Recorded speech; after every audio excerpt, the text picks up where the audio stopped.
Bag-o nga balita. Sigurado, garantisado nga ginago. Gani antis naton ipalapta. Ang balita nga daw ginaga. Manamyawan na kita. Mga taga-ilog, may nga daw sa inyo. Tani ka mo naman nga sa mayong himtangan. Kag madaming salamat sa inyo nga paglantaw. Kag pagpadaan nyo pagsuporta sa akong mga videos. Halong gid ka mo dira. Bag-o nga balita. Latest chika. Pastor nga nagpalubong nga buhi.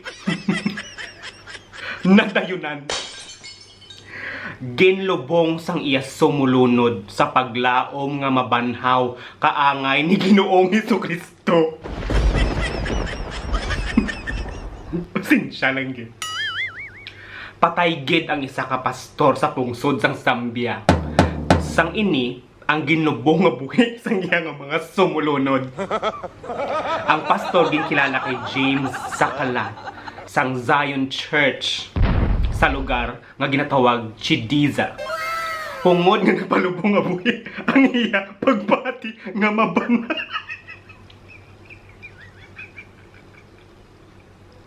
Kay di puta, mabanhaw ini kaangay ni Ginoong Sus. Ay, di puta nga pastor. Tatlo ka mapisan nga mga sumulunod ang nagbuligay kalkal sa lulugngan sang ila pastor. Nga nagapasalig sa ila nga mabanaw siya pagkaligad sang tatlo ka adlaw. Tanga balita. Nagbayo sang puti. Si Sakala ang nagsuksok sang leather nga chinilas. Kag nagpagapos pasang iya nga mga kamot antis gintampukan sang duta. Ay, hindi po tagagugago. Pagkaligad sa tatlo ka adlaw, ginbalikan sang iya nga mga sumulunod ang lugar nga iya ginlubngan. Ginbungkal, kag ila nakita nga bangkay ng ila nga pastor. Kaya lang, anong ekspektaron ninyo? Ginlubong ninyo. May mga dugo kag sipon. Anong labot sang sipon? Ang iya bayo tanda sang pagpangabudlay sa iya pagginawa. Gin tinguhaan pa nga pangamuyuan. Hala. Kag iban pa nga urimos apang ulihin na ang tanan. Wala na sang nagbalik kag ginawa sa iya. Kag nadayunan inisang kamatayon bo Diyos ko. Siyempre, gendakop sang pulis ang isa sa mga naglubong sa iya samtang ang duha nakapalagyo kag wala pa makit-an tubtob subong.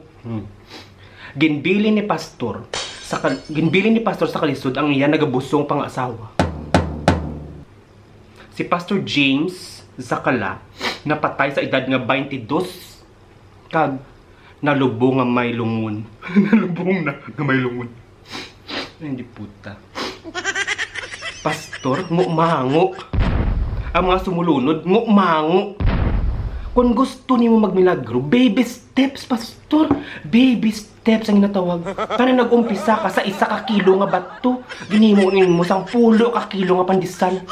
Kung okay, approve, go. Next station. Nang bulong ka sa mga aroon kag masakiton. Ba nga nagdiretso ka imo niya palubong. Pag ang imo mo niya nga mga sumulunod nga mga umango, baw ginlubong ka man. Pilan tawa na, pastor. Imbes tani nga magkayab ikaw sa kaharian. Basi ang imong kalag. Ato sa impyerno nagakarab-karab. Ay. Ngumango.